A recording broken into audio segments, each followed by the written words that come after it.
Let's click on one of our inserts here in the edit window. Let's say I wanted to put an EQ on my snare right here. So I could go to plugin, go to EQ, and just use EQ37 band. That's something that comes with Pro Tools. Let's say you've never EQ'd a snare before. It's something that's new to you. You could just click on where it says factory default. This is called your Librarian menu. And there's usually a category for just about everything. So I go to the snare presets, and most plugins have this. And let's say I want to emphasize the brightness of it. So what it did is it just rolled off the low frequencies. And then I could play this and see if I like it.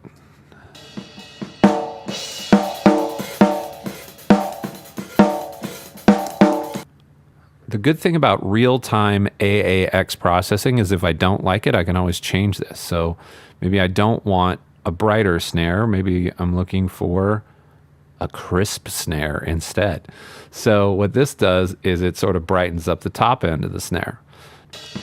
I actually like that better. Remember, the thing about inserts is it is a real-time plugin type. This is where you would find your AAX plugins.